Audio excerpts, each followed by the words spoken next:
श्री राम। गुरुर्ब्रह्मा गुरुर्विष्णु गुरुर्देव महेश्वरा गुरु साक्षात् परब्रह्म तस्मै श्री गुरुवे नमः।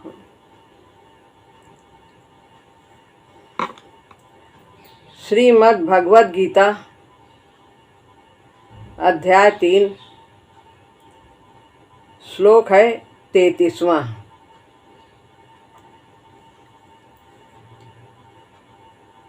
30 श्लोक जो 30 नंबर का था उसमें भगवान ने अपने मत को रखा।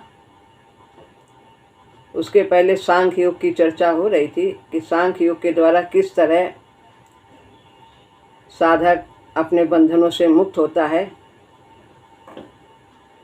और फिर 30 श्लोक में नंबर 30 जो था उसमें बताया कि जो मेरे लिए कर्मों को करता है वह ध्यान में स्थित होकर के और मन का निग्रह करके चेतना का तो चेतसा तो उसको निग्रह करके मनमानी नहीं करके मन बुद्धि इंद्रियों का निग्रह करके मेरे लिए कर्म करता है, वो सभी बंधन से मुक्त हो जाता है। और जो ऐसा नहीं करता है, इसके पीछे जो 2 श्लोक थे उनमें यही बताया है कि करने वाला बंधन से मुक्त हो जाता है मेरे मत का जो अनुसरण करता है, और जो नहीं इसके अनुसार कार्य करता है वो नष्ट हो जाता है, उसका पतन हो जाता है। अब यहाँ बता रहे हैं कि किस प्रकार से व्यक्ति अपने कर्मों में बरतता है, तो व्यवहार करता है, कौन जो है वो रास्ते को पा जाता है और कौन भटकता रहता है, ये कैसे होता है, इस पर प्रकाश डाला है इस 33वें श्लोक में। सदृशं चेष्टते स्वस्यः प्रकृतेर्ज्ञानवानपि प्रकृतिं यान्ति भूतानि निग्रह किं करिष्यति। भगवान बताते हैं कि सभी अपनी प्रकृति के अनुसार ही कर्मों में बरतते हैं। प्रकृति के दबाव के अनुसार जैसा जिसका स्वभाव होता है, प्रकृति होती है, उसी के अनुसार वे कर्म करते हैं। ज्ञानी अपने स्वरूप में स्थित होकर करता है, और जो सामान्य व्यक्ति है प्राणी, वो कर्मों में स्थित होकर के बरतता है, प्रकृति में स्थित रहता है। प्रकृति में स्थित होकर के कर्मों में बरतता है सामान्य प्राणी, और ज्ञानी अपने स्वरूप में स्थित होकर के कर्म करता है। अर्थ है ज्ञानवान भी अपनी प्रकृति के अनुसार बरतता है। यहाँ तक कि जो प्रत्यक्षदर्शी हैं, जिन्होंने परमात्मा का दर्शन प्राप्त कर लिया है, वे भी अपनी प्रकृति के दबाव में काम करते हैं। महापुरुष हैं, ज्ञान प्राप्त कर लिया है, मुक्त हो गए, फिर भी स्वभाव के अनुसार बरतते हैं। अनेक उदाहरण हैं ऐसे, दुर्वासा हैं और अनेक भी उदाहरण। तो विश्वामित्र जी भी भटक गए थे, ऐसे स्वभाव जबरदस्ती करा लेता है। भूत प्राणी यानी सभी भूत प्राणी प्रकृति का अनुसरण करते हैं। निग्रह क्या करेगा? जो है, जो यदि कोई रोकना चाहेगा तो वो कैसे रोक सकता है? तो इसमें यह बता रहे हैं भगवान कि सभी अपनी प्रकृति के अनुसार, सबके पास प्रकृति है, सभी का कोई ना कोई स्वभाव है, कोई सतोगुणी, कोई रजोगुणी, कोई तमोगुणी, और उसी के अनुसार सभी बरतते हैं। वो लोग जो इस रास्ते पर विश्वास नहीं करते, उनका क्या दोष है? क्योंकि वो प्रकृति के अनुसार कर रहे हैं, मेरे मत का अनुसरण नहीं करते, तो उसमें उनका कोई दोष नहीं है, उनका स्वभाव ही ऐसा है। ऐसी ही उनकी प्रकृति बन गई है। मूढ़ व्यक्ति अपनी मूर्खता से लाचार होता है, ज्ञानवान अपने ज्ञान से। ज्ञान है, ज्ञान तो है प्राप्त है, लेकिन जो देहाभिमान है, अहंकार है, उस ज्ञान का गुणातीत नहीं हुआ है पूरी तरह से, तो वो अहंकार नहीं जाता। भगवान ने 12वें अध्याय में भी कहा है कि देहाभिमान सांख्य योग में मुश्किल से जाता है।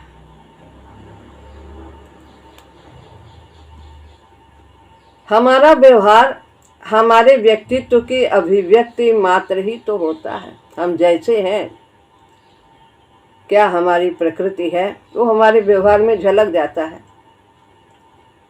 हम बनावटी बहुत देर तक नहीं कर पाते। जैसे हम होते हैं वैसे ही तो हमारा व्यवहार होता है। जैसे हम हैं, यानी हमारा व्यक्तित्व कैसा है, स्वभाव के अनुसार ही व्यक्तित्व होता है।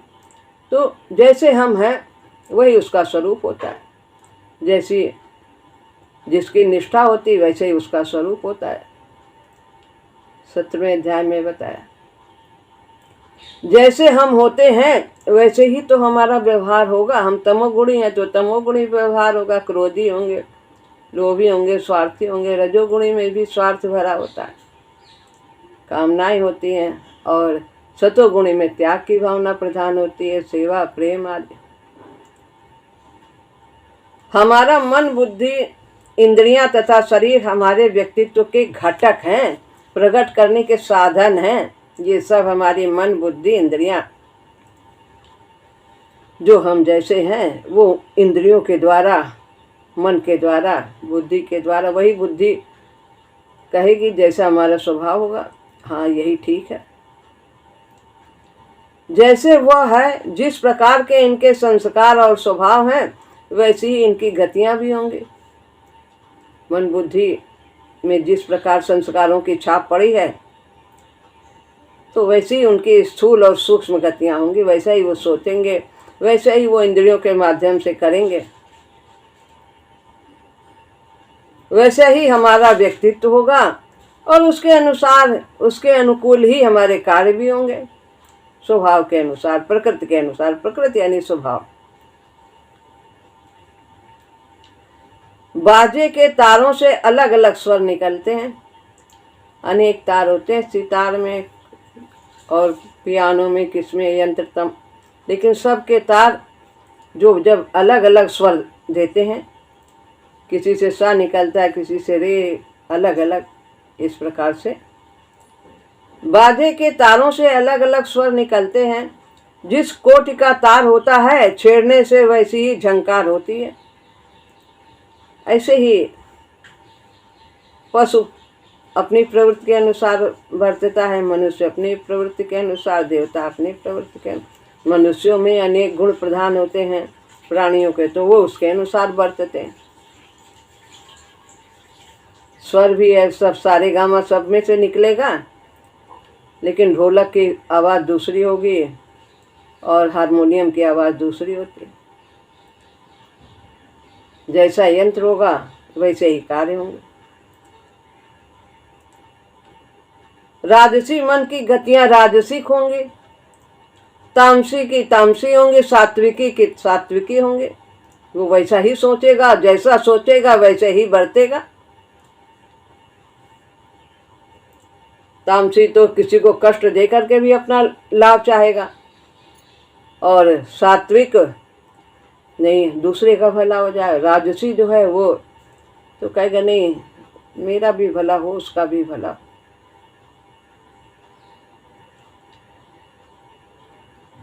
ज्ञानवान व्यक्ति अपने ज्ञान को अलग नहीं रख सकता। वह उसकी प्रत्येक चेष्टा में झलकेगा, वैसे ही उसके कार्य होंगे। जब विचार वैसे होंगे तो कार्य भी वैसे ही होंगे। वैसे ही वाणी से वो वक्तव्य करेगा। इसी प्रकार से मूर्ख व्यक्ति की मूर्खता छिपी न रहेगी। कितना भी कैसा भी सुंदर हो कैसा हो, लेकिन वाणी के द्वारा व्यक्ति पहचाना जाता है कि उसका क्या व्यक्तित्व है। वो जो अंधे महात्मा जी थे, उन्होंने पहचान लिया कि कौन सिपाही है, कौन वजीर है और कौन राजा है। सबके बोलने का अलग अलग तरीका था, भाव थे। कहानी आप सबको मालूम है। यह सर्वत्र ही नियम है कि जिसका जैसा ज्ञान होता है वैसा ही उसके व्यवहार में प्रकट होता है। भूत मात्र अपनी प्रकृति का अनुसरण करता है। प्रत्येक प्राणी, भूत का मतलब प्राणी, सब अपने अपने प्रकृति के अनुसार, जैसा कि कहा है, जानवर अपनी प्रकृति के अनुसार, मनुष्य अपनी प्रकृति। यह जड़ जगत में सत्य है और चेतन जगत में भी सत्य है। जड़ जगत जो है, जैसे पहाड़ आदि हैं, वो अपनी प्रकृति के अनुसार कार्य करते हैं, बढ़ते हैं, उनमें भी जान होती है, उनका विकास बहुत धीरे धीरे होता है। और पशु वनस्पति, जड़ के बाद वनस्पति में आते हैं, वो उनकी क्रियाएं जड़ से अलग होती हैं, पशु की और अलग होती हैं, चल फिर सकते हैं, थोड़ा भाव भी होता है। मनुष्य में तो और अधिक ज़्यादा मन की गति होती है।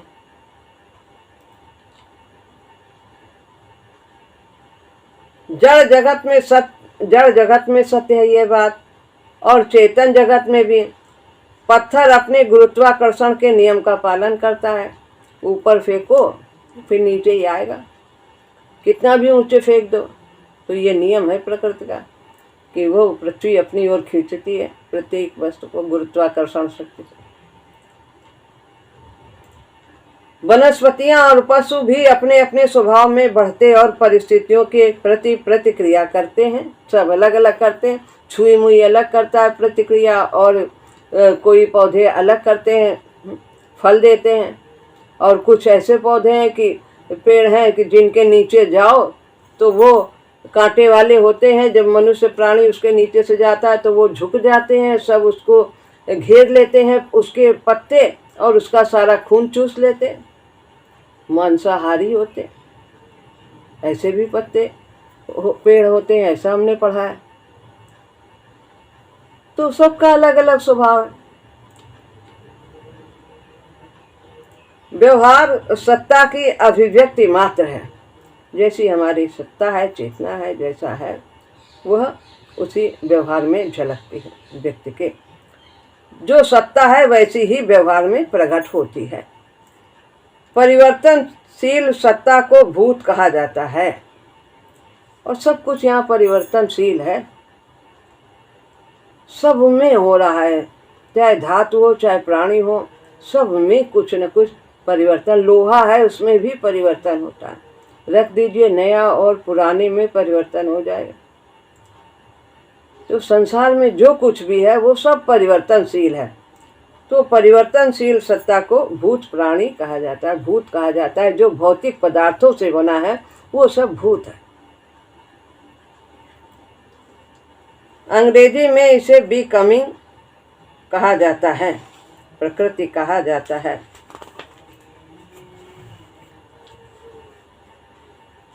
निग्रह किम करिष्यति, अब वो रोक करके क्या करेगा, कर ही नहीं सकता। प्रकृति के अनुसार व्यक्ति, सामान्य व्यक्ति प्रकृति के अनुसार तो बरतता ही, ज्ञानवान भी अपने प्रकृति के अनुसार बरतते हैं।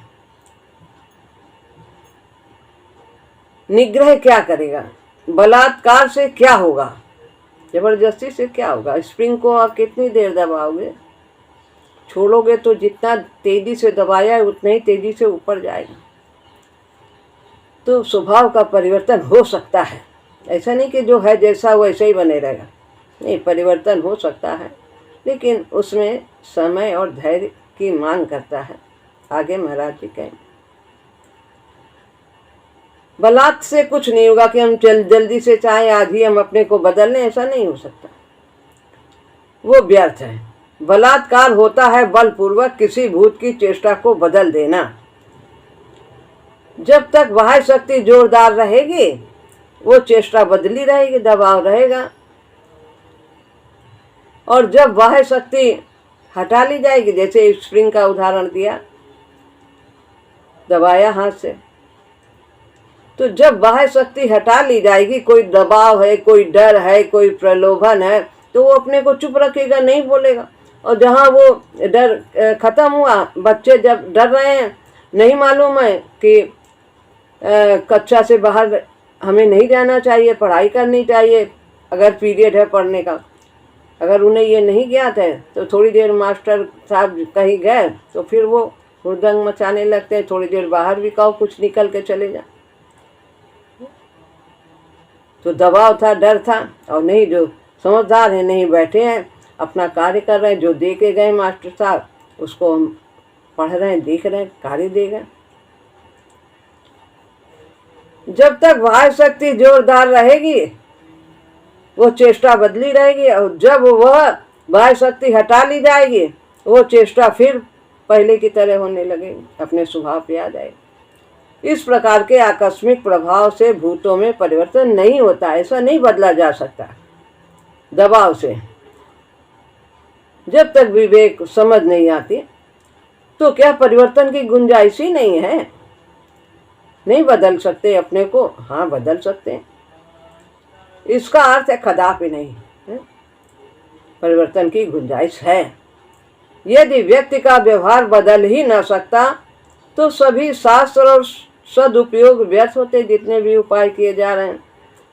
अनेक जगह सत्संग चलाते हैं, गुरुजन बैठ के वाणी बोलते हैं, शास्त्र लिखे गए हैं, तो ये सब फिर बेकार ही होता, बेकार लिख जा, बदला ही नहीं जा सकता।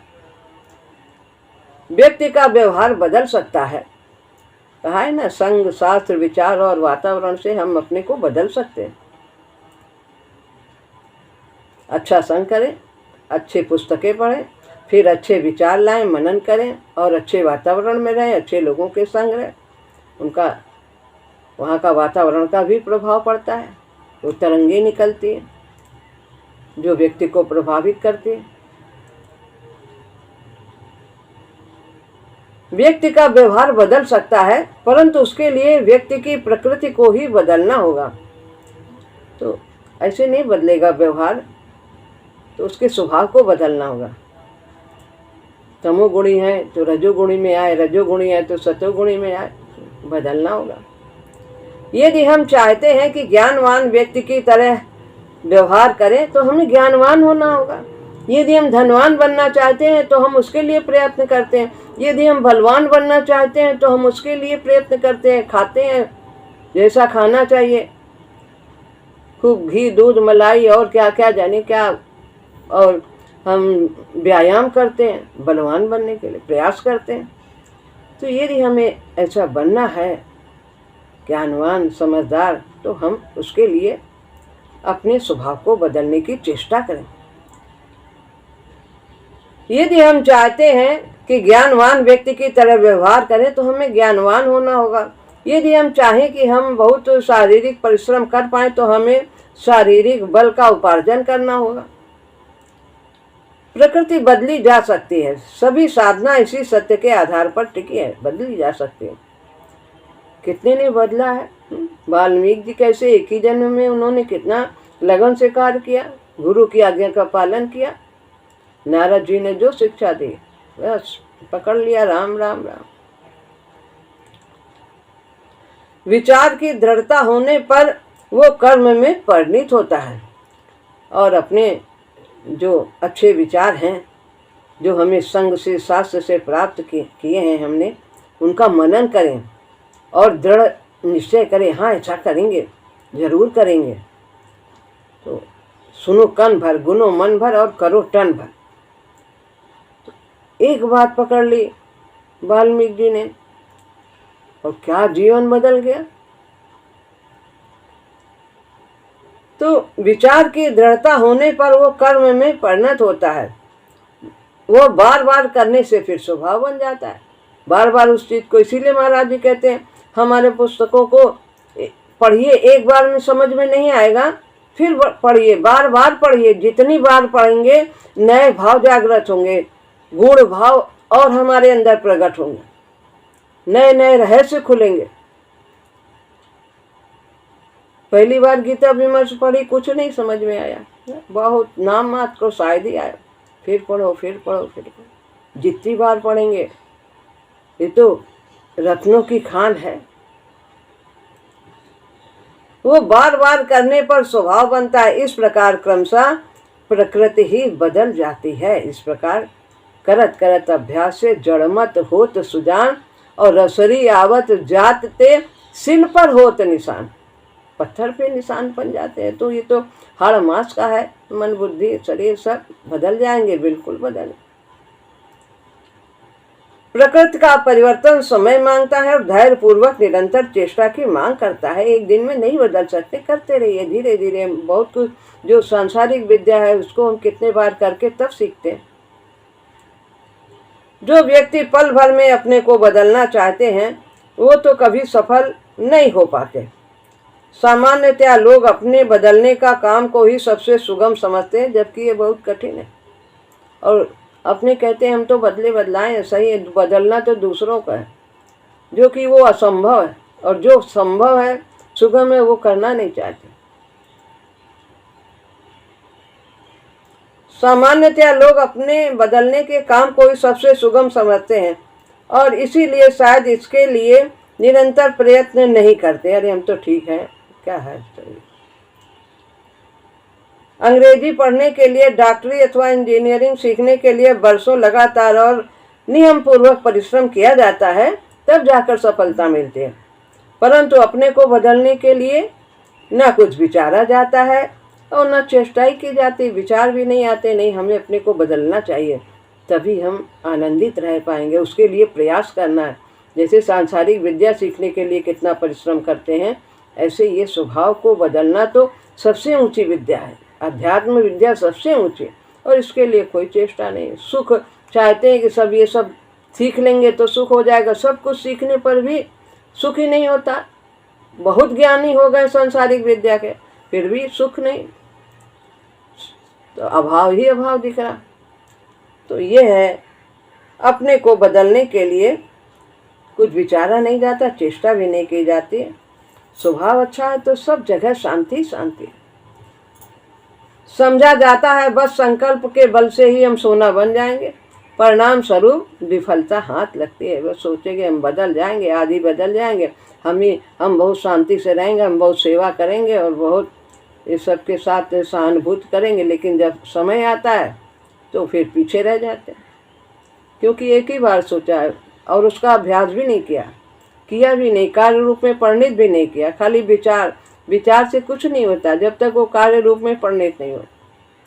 विचार हो और फिर उसे व्यवहार में लाएं। विचार हमारे व्यवहार की खाद हो और व्यवहार हमारे विचारों की खाद हो। महाराज जी ने लिखा, परिणाम स्वरूप विफलता होती है और व्यक्ति हतोत्साहित हो जाता है। अरे नहीं कर पाएंगे हम, कुछ नहीं, ऐसा सोचने लगता। प्रकृति का परिवर्तन तो एक और तेजी से दौड़ती हुई गाड़ी की दिशा बदलना है। एकदम तेजी से गाड़ी जा रही है, एकदम से मोड़ोगे पलट जाएगी, हाथ पैर भी टूट जाएंगे। एकदम से स्टीयरिंग घुमाने से गाड़ी उलट जाएगी या स्टीयरिंग टूटता है। गाड़ी को हल्का करके धीरे धीरे दिशा बदली जाती है। ऐसे ही जीवन में करना होता है। यह भी एक विज्ञान है, ये सीखना, स्वभाव का परिवर्तन। इसके भी सुपरिचित नियम हैं। प्रयास से सीखा जा सकता है और धैर्य से प्रयोग में लाया जा सकता है। एक बार असफल होंगे, फिर सफल करेंगे, फिर और सफलता मिलेगी बार बार। जो भी काम हम एक बार करते हैं वो दूसरी बार करना सुगम हो जाता है, निश्चित है। अतः नया स्वभाव डाला जा सकता है तो हम अपने को बदल सकते हैं। पहली बार किया, नहीं सफलता मिली, आलोचना भी मिली, कोई भी बात नहीं, आलोचना से डरना नहीं, फिर करेंगे और होगा और अच्छा होगा। जैसा हम सोचते हैं वैसा ही हमारा विचारमय कोश होता चला जाता है। स्पष्ट सोचने की चेष्टा से स्पष्ट सोचने योग्य हुआ जाता है। तो स्पष्ट डगमग नहीं होना चाहिए कि ये ठीक है कि वो ठीक है, निश्चयात्मक बुद्धि नहीं हो पाती है। तो स्पष्ट सोचना है कि जीवन का उद्देश्य क्या है और क्या करना है, किस रास्ते पर चलना है, और उन विचारों को दृढ़ करना है। जैसे हमारे भाव होते हैं वैसा ही हमारा मनोमय कोश होता चला जाता है। मन में भाव होते हैं, हृदय करीब है, तो ये सब भाव के अनुसार ही हमारे मन में विचार आते हैं, बुद्धि में विचार आते हैं, और उसी के अनुसार हम सुखी दुखी होते हैं। मन हमारा सुखी दुखी होता रहता है। प्रेम करने से प्रेम करने वाला और द्वेष करने से द्वेष करने वाला हमारी चेष्टाएं हमें बनाती हैं। हम कहीं भी जाते हैं बगीचे में, चाहे हम फूल चुने चाहे हम कांटे चुने, सब कुछ है संसार में। तो जो हम करेंगे वही तरंगे हमारे अंदर और प्रवेश करती जाएंगे और हम वैसे होते जाएंगे। द्वेष करेंगे तो द्वेष की तरंगे, घृणा की तरंगे और हमारे अंदर बढ़ेंगे और हम वातावरण में भी उसे फैलाएंगे और वातावरण को दूषित करेंगे। इसका उल्टा प्रेम का होता है। हम अपना नव निर्माण करते चले जाते हैं प्रत्येक सूक्ष्म और स्थूल चेष्टा के द्वारा। सूक्ष्म चेष्टा मन का चेष्टा, बुद्धि की चेष्टा, अच्छे विचार लाएं, अच्छे भाव लाएं, और स्थूल चेष्टा इंद्रियों के द्वारा उस कार्य को करें, शरीर के द्वारा उस कार्य को करें। तो सूक्ष्म और स्थूल चेष्टाओं के द्वारा हम अपने को बदल सकते। कर्म हमारे निर्माण का साधन है, हमें बनाते हैं। जैसे हम कर्म करेंगे, जैसे हमारे पहली बात भाव होंगे, वैसे ही हमारे कर्म होंगे, और हम अपने को भविष्य के लिए वैसा ही तैयार करते चले जाते हैं। अतः बहुत महत्व रखता है हमारा भविष्य। इस प्रकार से हमारी वर्तमान चेष्टाओं पर निर्भर करता है। जो आज हम करते हैं, जैसा हम सोचते हैं, जैसा हम करते हैं, वही हमारे भविष्य के ताने बाने बुनते हैं कि अगला हमारा आगे क्या होगा। पहले खूब खेल लो, कूद लो, फिर बाद में भविष्य क्या होगा, पढ़ाई लिखाई ना करो, बाद में जीवन भर रोते रहो। और पहले हम मेहनत कर लेते हैं तो आगे चल के जीवन में खुद भी सुखी रहते हैं, दूसरों को भी सुखी करते। तो ये हमारा भविष्य इस प्रकार से हमारी वर्तमान चेष्टाओं पर निर्भर करता है। आज का वर्तमान कल का भविष्य होगा। हमारी प्रकृति हमेशा नए ढांचे में ढलती चली जाती है और हम आगे बढ़ते चले जाते हैं। स्वभाव हमारा बदलता चला जाता है। हम जैसे बनना चाहें वैसे प्रभाव को भीतर से जागृत करें और बाहर से संग्रहित करें। भीतर भी लाएं वैसे और बाहर वैसे हम अपने कार्य करें, उसी तरह से व्यवहार करें। तो बाहर से भी जो हम तरंगे भेजेंगे तो वो दूसरों को भी सुखी करेंगे और उधर से भी फिर अच्छी तरंगे आएंगी, डबल हो जाता है। ये दिन किसी से प्रेम करते हैं तो वो उसके पास से भी हमारे पास प्रेम के तरंगे आते हैं। द्वेष करते हैं तो वो दूर कितना भी हो उसके पास से हमारे द्वेष की तरंगे आ जाती हैं, तो वो डबल हो जाता है। तो हमें प्रेम की तरंगों को बढ़ाना चाहिए और बाहर से संग्रहित करना। बाहर से संग्रहित इसी प्रकार से किया जाता है। वह प्रभाव भी हमारी प्रकृति के निर्माण में विशेष रूप से गणनीय हो सकते हैं, यही है बताया। परंतु भीतर से विचारशीलता जग जाने पर, भीतर पहले जब जागृत होगी तभी हम ऐसा कर पाएंगे। इस विषय में इतना और स्मरण रखने को है कि जैसे जैसे हम विकास क्रम में आगे बढ़ते हैं, अधिक परिवर्तनशील होते चले जाते हैं, हमारे यंत्र अच्छे होते चले जाते हैं। यदि मनुष्य भी है तो भी यंत्र मनुष्य ही रहेगा, लेकिन उसका कंप्यूटर जो है, ये विचार करने की शक्ति, वो बदलती चली जाती है। जैसे पशु से हम मनुष्य आए हैं, या जड़ से वनस्पति, वनस्पति से पशु, पशु से मनुष्य, तो सब में देखिए यंत्र बदलते चले गए, जैसा ताकि हम अच्छे से अच्छा और कार्य कर सकें। जैसे जैसे हमारा ज्ञानमय कोश, भावमय कोश बढ़ा, वैसे वैसे यंत्र बदला। पत्थर की अपेक्षा वनस्पति, वनस्पति की अपेक्षा पशु और पशुओं की अपेक्षा मनुष्य अधिक प्रगतिशील हैं। देखा गया, बिल्कुल सभी जानते हैं। मनुष्यों में आगे बढ़े हुए अधिक तेजी से आगे चलते हैं, और मनुष्य में भी जो सात्विक व्यक्ति हैं वो और तेजी से आगे बढ़ते हैं, परम पद की प्राप्ति करते हैं।